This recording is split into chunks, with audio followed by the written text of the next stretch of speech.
Il existe un endroit sous Paris que peu de gens osent explorer. Un labyrinthe de pierres, de ténèbres et de silence. Mais ce que certains ont entendu là-bas ne ressemble à rien de ce qu'un être humain devrait entendre. Dans les profondeurs interdites des catacombes parisiennes, il y a des kilomètres de couloirs que même les cataphiles les plus expérimentés évitent. Pas à cause de l'effondrement possible, pas à cause des amendes, mais à cause de ce que l'on entend parfois dans l'obscurité, des sons inexplicables, des pas qui suivent sans se montrer et surtout un cri isolé, venu de nulle part, ou plutôt d'un lieu que personne ne peut nommer. En 1993, une bande vidéo anonyme a été retrouvée à proximité du réservoir de la Vache Noire, une zone non cartographiée des catacombes. La cassette était en mauvais état, couverte de moisissures. Mais le contenu a glacé le sang de ceux qui ont osé la visionner. On y voit un homme seul, visiblement perdu, tenant une caméra tremblante, filmant chaque pas à travers des couloirs étroits. Sa respiration devient de plus en plus lourde.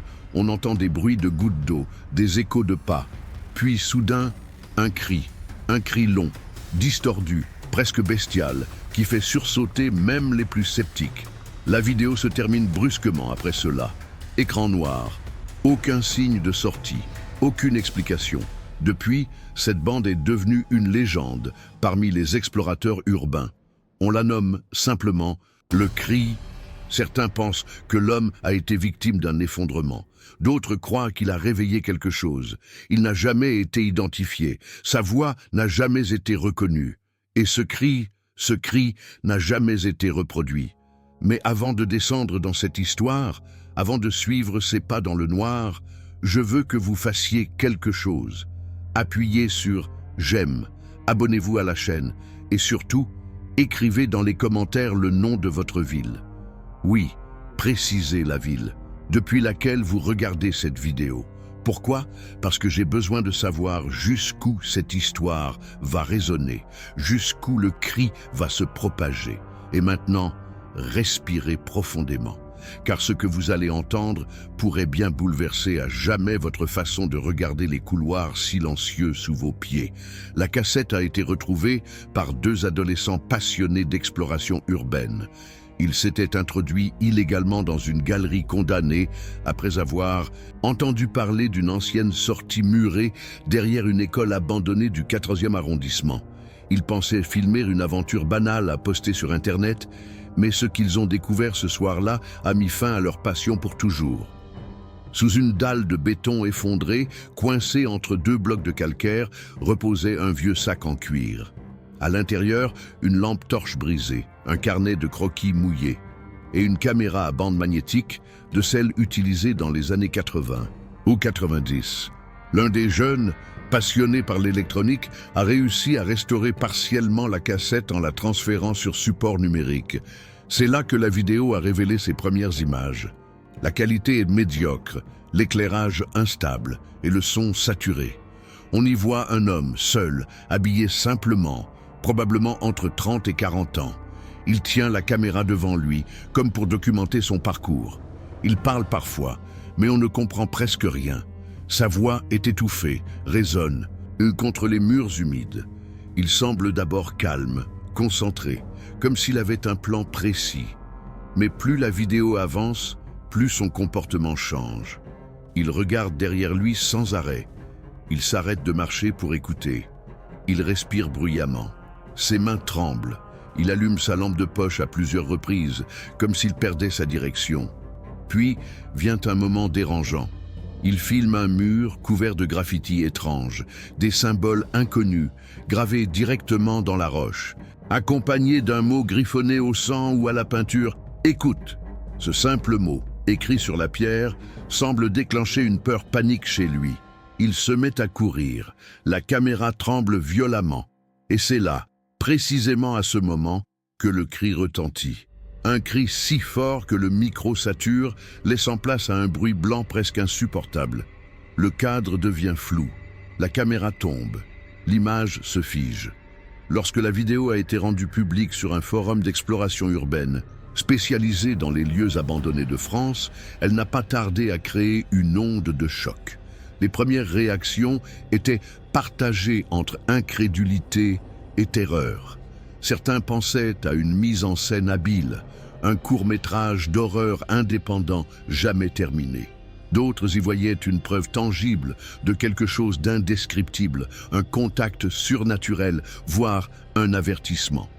Le son du cri a été extrait, nettoyé, analysé par plusieurs passionnés d'audio. L'un d'eux, ingénieur du son à la retraite, a tenté d'en reconstruire les fréquences. Ce qu'il a découvert l'a profondément troublé. La courbe du son n'était pas linéaire. Elle semblait se déformer, comme si l'origine du cri ne respectait pas les lois acoustiques habituelles. Il a affirmé dans une interview anonyme que certaines fréquences captées n'étaient pas audibles par l'oreille humaine, mais qu'elles faisaient vibrer ses enceintes d'une manière anormale, presque organique. Des rumeurs ont alors commencé à circuler. On parlait d'un phénomène acoustique unique lié à la structure des catacombes. D'autres évoquaient des expérimentations militaires secrètes ou encore l'existence d'une entité enfermée sous Paris depuis des siècles. Il y a même eu des voix plus ésotériques affirmant que le cri était celui d'une âme piégée entre les mondes, cherchant désespérément à être entendue. Mais ce qui a semé le plus de troubles, ce fut le témoignage d'un ancien guide officiel des catacombes, désormais à la retraite. Contacté par un internaute, il a accepté de visionner la vidéo à condition de rester anonyme. Sa réaction a été brève, mais glaçante. « Je connais cet endroit. On l'appelait le couloir du silence. Personne ne devait y aller. On a muré l'accès en 1977 après un incident. » Interrogé sur la nature de cet incident, il a refusé d'en dire plus. Son visage s'est fermé. Il a simplement ajouté « Le cri, je l'ai entendu une fois, en vrai, il ne vient pas de la gorge d'un homme. » Cette déclaration a suffi à transformer une rumeur numérique en obsession collective. Des expéditions se sont organisées clandestinement pour tenter de retrouver l'endroit exact de la vidéo. Mais les galeries sont nombreuses, labyrinthiques, souvent non cartographiées et surtout dangereuses. Parmi les explorateurs qui ont tenté de retrouver l'endroit exact filmé dans la cassette, nombreux sont ceux qui ont échoué.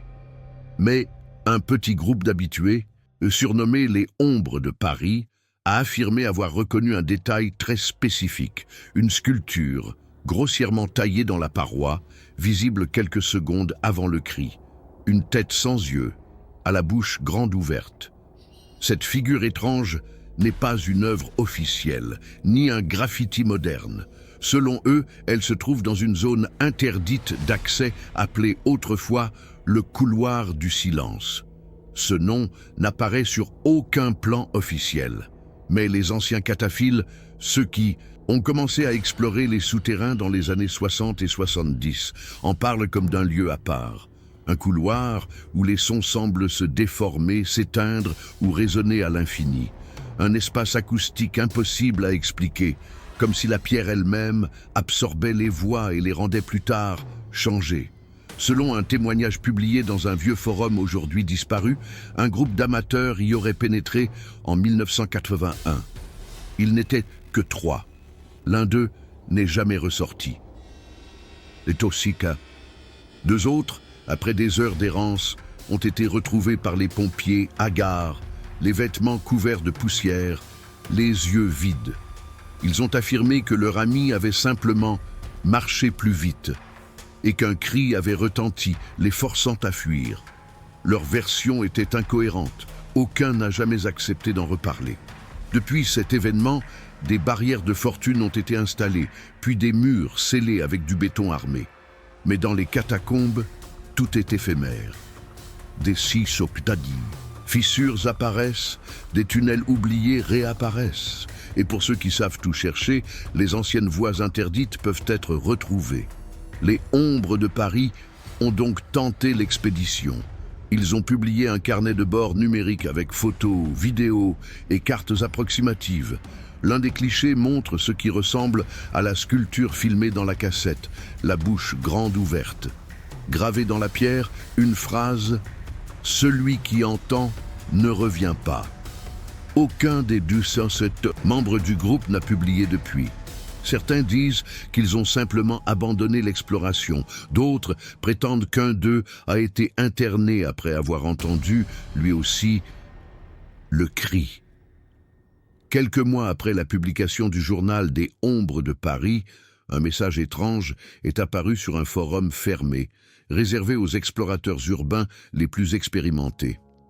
Il a été posté par un utilisateur inconnu sous le pseudonyme Anonyme77 et ne contenait qu'un simple lien vers un fichier audio accompagné d'une phrase « Nous avons entendu ce qu'il ne fallait pas ». Le fichier, nommé dernier contact.wav, a été analysé par plusieurs membres du forum avant d'être supprimé définitivement à la demande de certains modérateurs. Mais ceux qui ont eu le temps de l'écouter racontent une expérience dérangeante. D'abord, un silence complet. Puis des pas, lents, sur de la pierre mouillée, des gouttes d'eau, une respiration rauque, et enfin, quelque chose. Ce n'était pas un cri, ou cette fois, c'était un murmure grave, profond, comme un souffle trop proche du micro. Le mot exact n'a jamais été clairement identifié. Certains ont cru entendre « reviens », d'autres « descends » ou même « tu m'as réveillé ». Ce qui est certain, c'est que le son, même à faible volume, provoquait chez l'auditeur une réaction physique, frisson, malaise, vertige. Un internaute a affirmé avoir eu des cauchemars les nuits suivantes, où une voix lui parlait depuis derrière les murs de sa chambre. Mais ce qui a vraiment inquiété la communauté, c'est ce qui s'est passé ensuite. Le profil Anonyme77 a été supprimé 24 heures plus tard. Toutes ses traces numériques effacées. L'adresse IP liée à son compte provenait d'un vieux cybercafé du 13e arrondissement, fermé depuis 2012. Et quand certains ont voulu retrouver les membres actifs du groupe d'exploration qui avaient publié les images précédentes, ils ont constaté que leurs réseaux sociaux avaient été désactivés ou rendus privés. Plus troublante encore, un administrateur du forum a révélé en privé avoir reçu un colis anonyme quelques jours plus tard. À l'intérieur, une bande VHS, sans étiquette. Il ne l'a jamais visionnée. Il affirme l'avoir jetée immédiatement, après avoir vu que le boîtier portait, gravé au couteau, un seul mot, « écoute ». Depuis, de nouveaux témoignages continuent d'émerger. Des rumeurs de cris entendues par des ouvriers du métro. Des vidéos supprimées automatiquement par des algorithmes. Des voix dans les enregistrements sonores sans explication logique. Mais une question demeure, lancinante. Qu'a réellement capturé la première vidéo ? Et pourquoi ce son continue-t-il de se propager comme s'il cherchait désespérément un nouvel écho ? 1 an après la publication de la vidéo originale et des fragments d'audio, un nouveau groupe a décidé de descendre dans les catacombes à la recherche du couloir du silence. Contrairement aux précédents, ils ne se sont pas contentés de forums. Ils ont documenté toute leur préparation. Plans imprimés d'anciennes galeries, entretiens avec anciens employés de la ville, images satellites modifiées et surtout, un équipement sonore sophistiqué pour capter les fréquences anormales. Le groupe était composé de 4 personnes, un géologue, un technicien du son, un historien passionné de l'occulte et un vidéaste spécialisé dans le paranormal. Ils ont baptisé leur expédition Projet Echo, persuadés que le cri capté dans la vidéo n'était qu'une manifestation sonore d'un phénomène plus vaste, peut-être lié aux résonances naturelles du sous-sol parisien, ou à autre chose. Leur point de départ fut une entrée non officielle située dans un vieux bâtiment industriel désaffecté au sud de la ville. Munis de capteurs et de balises, ils ont avancé pendant plusieurs heures à travers les galeries inondées, les ossements empilés et les passages étroits, jusqu'à atteindre une zone où tous les instruments ont commencé à dysfonctionner. Compas bloqués, GPS muet, lumière vacillante. Leur dernier enregistrement vidéo montre le groupe devant une paroi murée, semblable à celle décrite par l'ancien guide des catacombes.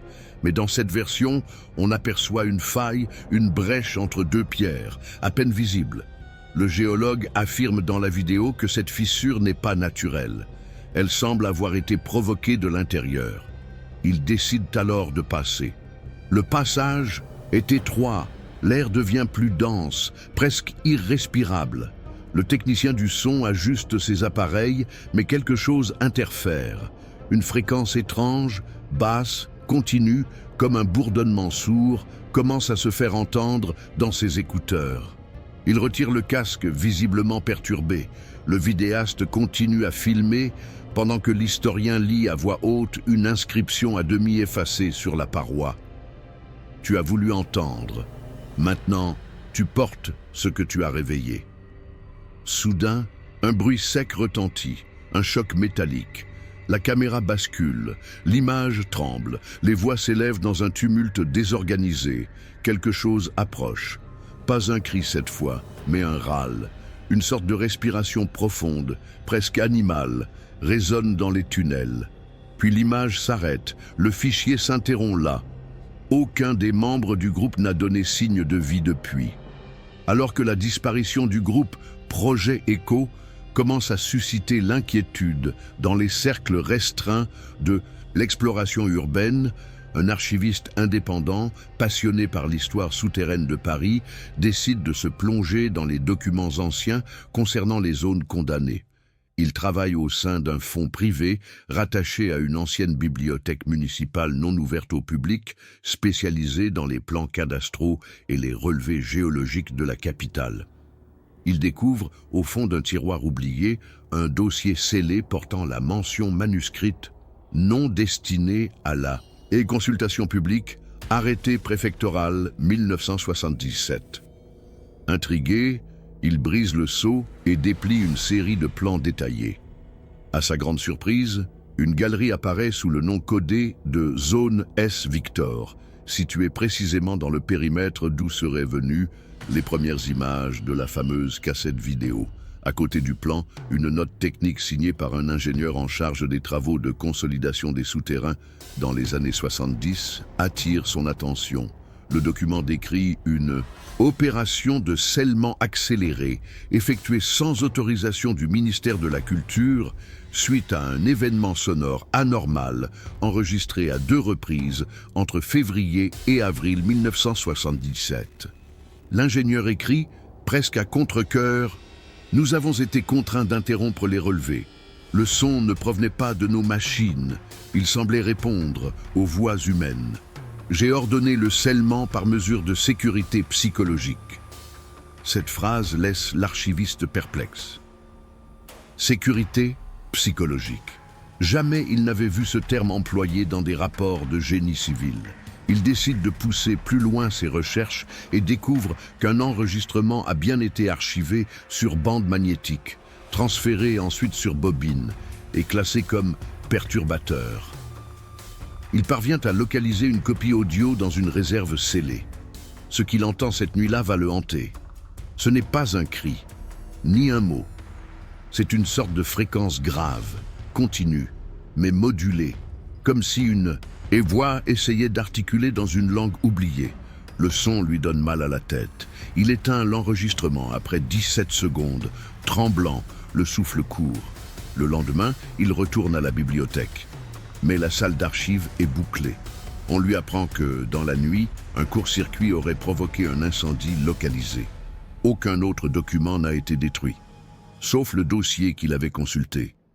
Et la bande. Face à l'étrangeté de l'incendie et à la disparition des archives, l'archiviste commence à suspecter qu'il existe une volonté silencieuse d'effacer toute trace de cette zone interdite. Il décide alors de changer de stratégie. Plutôt que de chercher dans les documents officiels, il part à la rencontre de ceux qu'on oublie.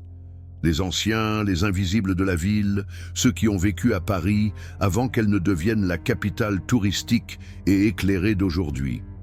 Dans un foyer du 20e arrondissement, il rencontre un vieil homme nommé Marcel, ancien ouvrier des sous-sols, qui a travaillé pendant près de 30 ans pour les services techniques de la mairie. Marcel accepte de parler, mais uniquement sans enregistrement. Son regard est fatigué, mais encore vif, et ce qu'il raconte dépasse l'entendement. Il parle d'un jour de 1974 où lui et son équipe ont été envoyés pour étudier une fuite d'eau dans une galerie désaffectée. En descendant, ils ont trouvé des murs instables, des odeurs étranges et une température anormalement basse malgré l'été. Un de ses collègues, jeune et téméraire, avait entendu un bruit et s'était éloigné du groupe. Il ne l'a jamais revu. Aucun corps n'a été retrouvé. On leur a demandé de ne pas faire de déclaration et la mission a été classée comme terminée. Mais le plus troublant, c'est que Marcel affirme avoir entendu ce jour-là un son. Pas un cri, pas un éboulement, quelque chose entre le râle et le chant. Un grondement qui semblait venir non pas d'un point précis, mais de la pierre elle-même, comme si le sous-sol était habité. Ce n'était pas un bruit naturel, dit-il. C'était comme si la ville en dessous voulait parler. Il ajoute que les anciens comme lui savaient. Pas dans les détails, mais dans les sensations. Il y avait des endroits où ils refusaient d'aller, même s'ils étaient payés. Pas par superstition, mais par instinct. Le couloir du silence, il en a entendu parler. On disait que des anciens y avaient laissé des signes, des marques. Pas pour guider, mais pour avertir. À la fin de l'entretien, Marcel se lève lentement, cherche dans une vieille boîte métallique et tend à l'archiviste un morceau de pierre gravé, sale et rugueux. 3 lettres sont visibles, gravées profondément. CRI. J'ai gardé ça depuis ce jour-là. Je n'ai jamais compris pourquoi. Peut-être pour me rappeler que certains sons ne doivent jamais être entendus 2 fois. À mesure que l'archiviste assemble les pièces éparses de ce mystère, un détail le hante de plus en plus. La manière dont ce phénomène semble résister à l'effacement. Chaque tentative pour le dissimuler, qu'il s'agisse d'un mur scellé, d'un incendie opportun ou de la disparition d'une expédition, échoue à faire taire ce qu'il nomme désormais, dans ses notes personnelles, la voix de Pierre.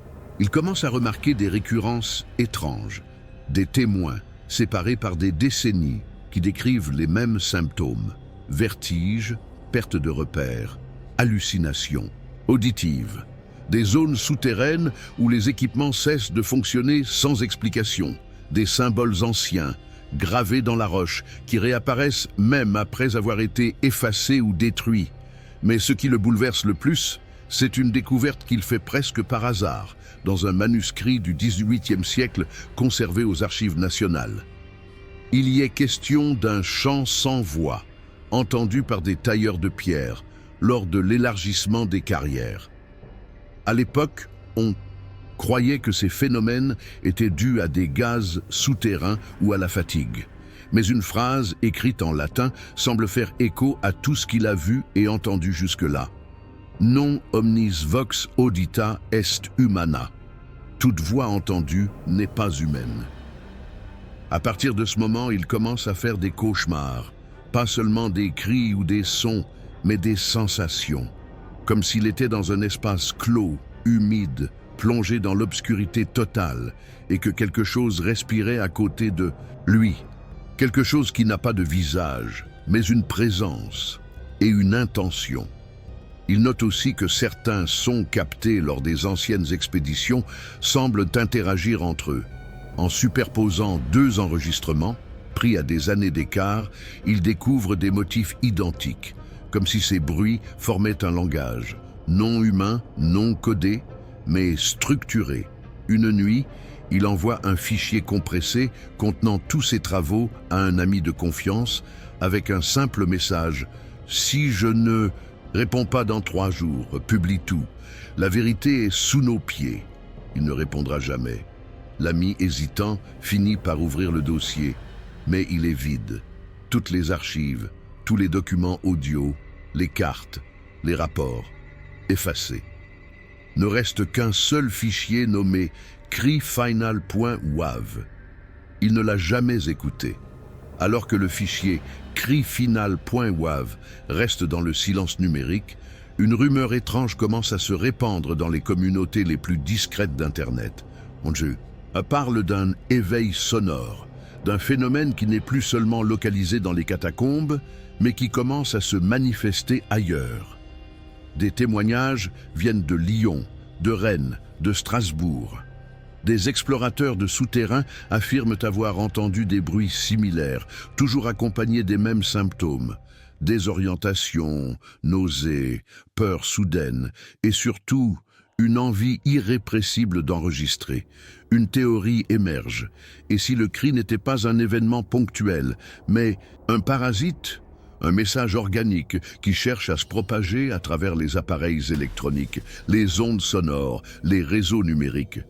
Pas un simple son, mais une entité acoustique, une présence résonante, comme l'appelle un chercheur marginal en psychoacoustique, interrogé anonymement dans un podcast désormais supprimé.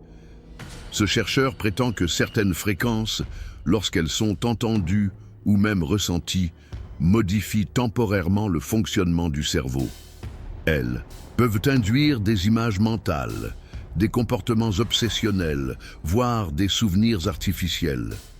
Il parle d'un mémoriel sonore implanté de force dans la conscience humaine. Selon lui, le cri des catacombes serait un vecteur de cette mémoire parasite. Il affirme même avoir identifié un motif caché dans les silences entre les cris captés. Un rythme, un battement lent, régulier, comme un cœur, mais pas un cœur humain. Peu de temps après cette déclaration, tous ces comptes ont été supprimés. Le podcast où il s'exprimait a été effacé. L'épisode n'apparaît plus dans aucun flux et le site qui l'hébergeait renvoie désormais à une page blanche. Pourtant, certains affirment avoir gardé une copie, mais personne ne la publie. Dans les semaines suivantes, plusieurs vidéos amateurs prétendent avoir capté de nouveaux cris, mais à chaque fois, les images sont supprimées pour violation des directives communautaires, souvent en moins de 24 heures. Leurs auteurs deviennent injoignables. Certains disparaissent purement et simplement du paysage numérique, comme si la simple tentative de partager le son suffisait à attirer quelque chose, ou quelqu'un. Il ne s'agit plus d'un simple mystère. Il s'agit peut-être d'un phénomène global, une fréquence ancienne, une mémoire enfouie. Et ceux qui écoutent trop longtemps finissent par l'entendre, même dans le silence. Des mois après la disparition de l'archiviste, un jeune étudiant en anthropologie, sonore, curieux des événements, entreprend des recherches en dehors des sentiers battus. Il ne cherche pas les vidéos ou les bandes interdites, mais les traces laissées dans la mémoire collective. Il interroge des sans-abri, des anciens travailleurs du métro, des retraités ayant vécu à proximité des galeries fermées. Il veut comprendre non pas ce qu'est le cri, mais pourquoi tant de gens affirment l'avoir ressenti. Son enquête le mène à un hospice discret en périphérie de Paris où réside une femme de 97 ans, Madeleine, autrefois technicienne d'archivage sonore pour Radio France. Malgré son âge, sa mémoire est vive et elle accepte de parler à condition que rien ne soit enregistré. Elle raconte avoir entendu, en 1954, un son qui n'était pas diffusé à l'antenne. Une fréquence captée accidentellement lors d'un test dans les sous-sols du bâtiment.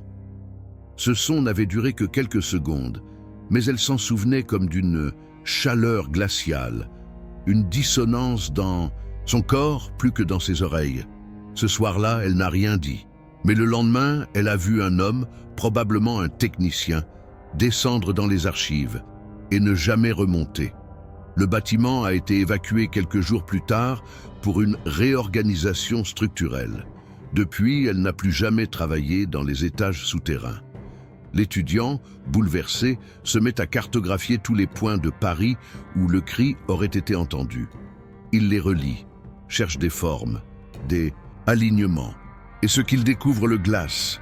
Les emplacements forment une spirale, un motif tournant autour d'un point central, situé exactement sous le cimetière Montparnasse. En cherchant dans les vieux plans, il identifie une galerie abandonnée, murée depuis les années 30. Aucun plan moderne ne la mentionne. Pourtant, Elle est là, une ligne noire oubliée. Contre tout bon sens, il décide d'y descendre. Le 12 octobre, il publie un message sur un forum discret. Il annonce son départ pour une exploration en solitaire, avec un objectif: enregistrer le cri, non pas pour le diffuser, mais pour le comprendre. Il promet de tout archiver sur une carte mémoire sécurisée. Son message se termine ainsi: si je ne reviens pas, écoutez seulement si vous êtes prêt à ne plus jamais entendre le silence. Depuis ce jour, plus aucun message. Mais quelques semaines plus tard, un utilisateur inconnu publie une nouvelle bande audio. Elle ne contient pas de cris, pas de râle, juste un silence, trop pur, trop absolu. Un silence qu'aucun micro n'avait jamais capté.